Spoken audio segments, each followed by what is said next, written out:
Et si la liberté absolue finissait par détruire la liberté elle-même? Ça paraît absurde, presque paradoxal. Et pourtant, c'est la question vertigineuse que soulève la pensée de David Friedman. Dans son monde, la liberté est une mécanique, une équation froide où tout, même la justice, devient affaire de contrat et de marché. Mais une question demeure, cette liberté-là peut-elle vraiment fonctionner sans âme? L'ordre naît du marché. Cette phrase, tirée de The Machinery of Freedom, est à la fois fascinante et inquiétante. Car si l'ordre naît du marché, que devient la morale? Que devient le lien humain quand tout se négocie? Bienvenue dans l'épisode 3 de notre série consacrée à David Friedman, le penseur libertarien qui a osé imaginer un monde sans État. Si tu n'as pas encore vu les 2 premiers épisodes, je te conseille d'y jeter un œil. Il pose les bases de ce voyage intellectuel vers une liberté radicale. Et si le sujet liberté ou illusion t'intrigue, pense à t'abonner, à liker et à laisser un petit commentaire. Ça ne remplacera pas l'État, mais crois-moi, ça m'aide vraiment à faire vivre ces réflexions libres et intemporelles. Aujourd'hui, on va plus loin. On va questionner les limites, les contradictions et même les dangers du rêve libertarien. Parce qu'entre la liberté totale et la domination invisible, la frontière est parfois plus fine qu'on ne le croit. Reste bien jusqu'à la fin, car ce 3e épisode n'est pas seulement une conclusion, c'est une invitation à réfléchir à une question essentielle. Qu'est-ce que la vraie liberté?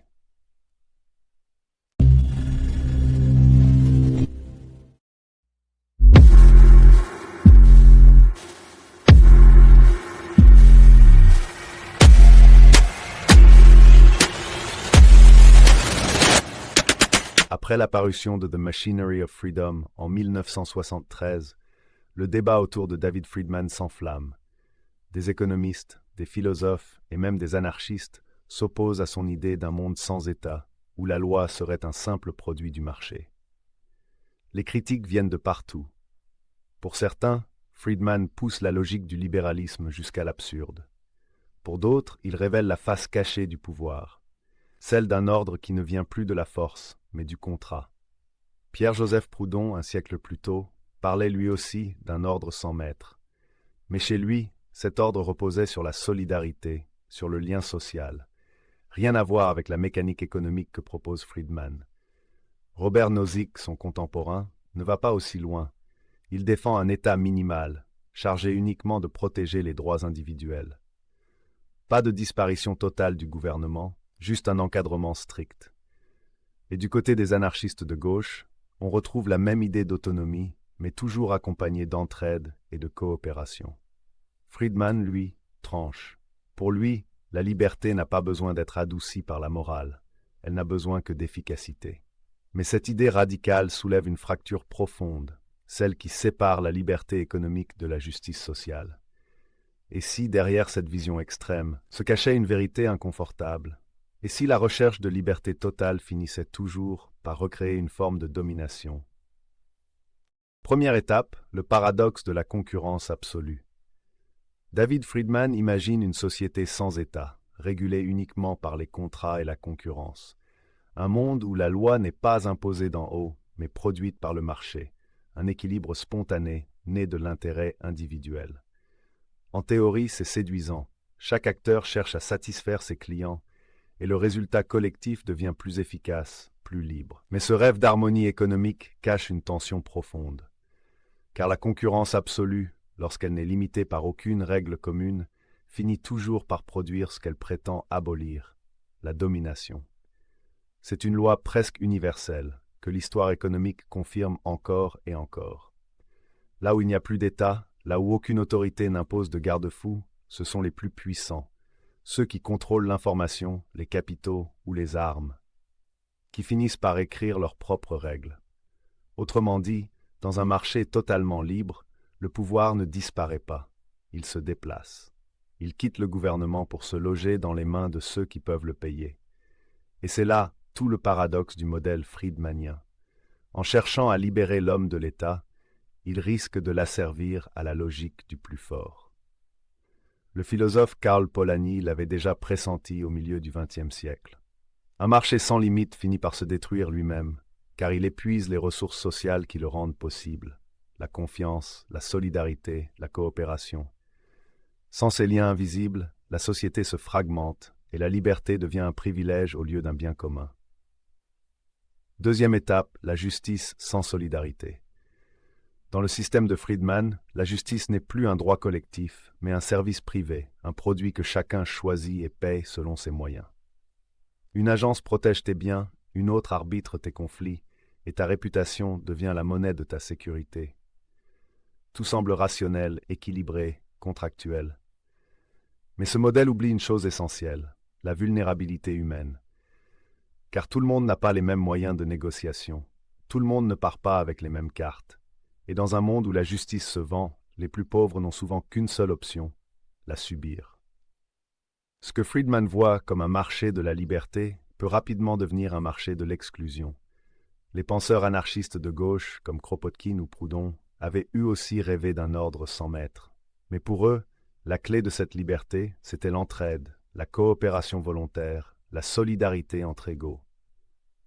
Friedman, lui, remplace ces liens moraux par des incitations économiques. Ce n'est plus la confiance qui unit les hommes, mais le calcul.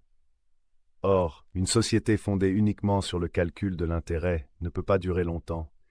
Elle peut être efficace, oui, mais elle devient froide, fragile, déshumanisée. Car tôt ou tard, la logique du contrat rencontre ce qu'elle ne peut pas mesurer, la souffrance, la dépendance, le besoin de reconnaissance. Et c'est peut-être là que le rêve libertarien révèle sa limite la plus profonde. La liberté sans lien devient isolement, le contrat sans compassion devient injustice. Et la main invisible sans morale finit par ressembler à une main de fer. Alors la question reste ouverte. Peut-on vraiment fonder la justice sur le seul marché, ou faut-il accepter que la liberté ait besoin d'un peu de fraternité pour survivre? Troisième étape, le retour du pouvoir, mais sous une autre forme. David Friedman voulait abolir l'État, supprimer toute autorité centrale et croire que la réputation suffirait à remplacer la contrainte. Mais dans les faits, l'histoire récente montre que le pouvoir ne disparaît jamais. Il change simplement de visage. Aujourd'hui, nous vivons dans un monde que Friedman aurait peut-être trouvé fascinant, un univers décentralisé, fluide, interconnecté, où la confiance ne passe plus par les institutions, mais par des systèmes de réputation, des scores, des plateformes. Et pourtant, ce monde prétendument libre ressemble étrangement à celui que Friedman voulait dépasser. Regarde les grandes plateformes numériques, elles ne t'imposent rien, mais elles orientent tout. Leurs algorithmes décident ce que tu vois, ce que tu crois, ce que tu consommes. Elles ne t'obligent pas, mais elles t'influencent à chaque clic. C'est une forme de pouvoir invisible, fondée non pas sur la loi, mais sur les données. Le rêve du marché autorégulé a trouvé son prolongement dans le numérique. Uber, Airbnb, Amazon, des systèmes où la confiance repose sur les notes, les étoiles, la réputation. Tout semble transparent, libre, fluide. Mais ce sont toujours les plus puissants, ceux qui contrôlent les réseaux, les serveurs ou les flux d'attention, qui fixent les règles du jeu. La main invisible a pris la forme d'un algorithme. Et la réputation censée libérer les individus est devenue une nouvelle monnaie de pouvoir. Tu n'as plus besoin d'un État pour t'imposer. Il te suffit d'un bon score, d'une bonne image ou d'un capital d'influence assez grand pour faire pencher la balance. Ce que Friedman n'avait peut-être pas prévu, c'est que la décentralisation totale crée sa propre hiérarchie. Un monde où tout le monde est libre, mais où certains le sont beaucoup plus que d'autres. La concurrence, la transparence, la réputation, ces outils censés garantir la justice économique, peuvent se transformer en chaînes invisibles. Le pouvoir ne s'exerce plus par la force, mais par le flux. Et au fond, c'est peut-être là le dernier paradoxe du rêve friedmanien. En cherchant à remplacer la loi par le marché, on finit par créer un marché qui fait la loi. Un ordre sans maître, peut-être, mais pas sans domination. Friedman aura eu le mérite de poser la question que peu osent affronter. Que reste-t-il de la liberté quand on a détruit toutes les structures de pouvoir? Il a montré que l'État pouvait être un fardeau, mais aussi que le marché, livré à lui-même, pouvait devenir un autre type de maître. En cherchant à libérer l'individu de la contrainte politique, il a révélé les limites de la liberté pure. Car la liberté, sans lien, devient isolement. Et la société, sans loi, finit par se dissoudre. Les grandes idées, même les plus radicales, ont toujours une ombre.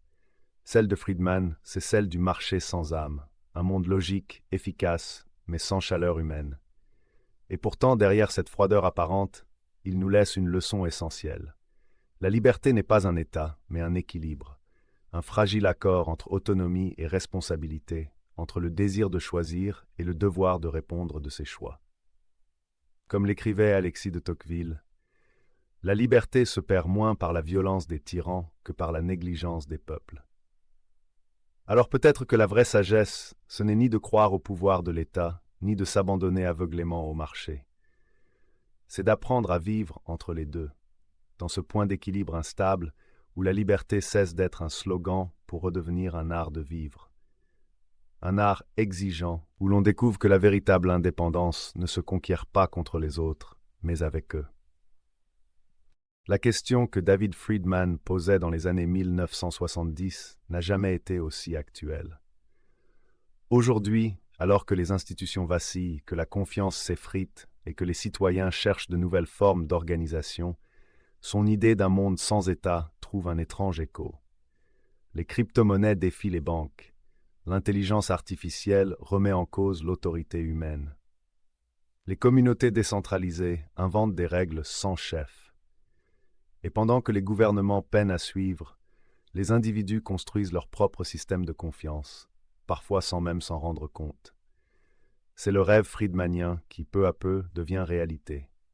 Un monde où la loi émerge du réseau, où la réputation vaut plus que la hiérarchie, où la liberté s'expérimente dans les marges du pouvoir.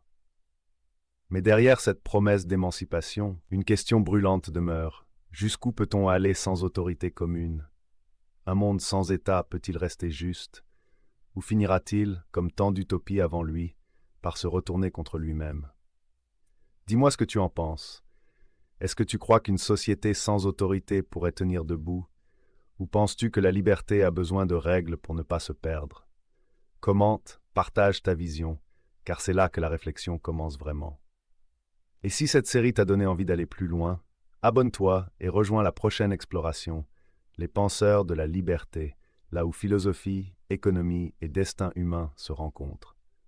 Sagesse intemporelle, pensée pour se libérer, non pour s'illusionner.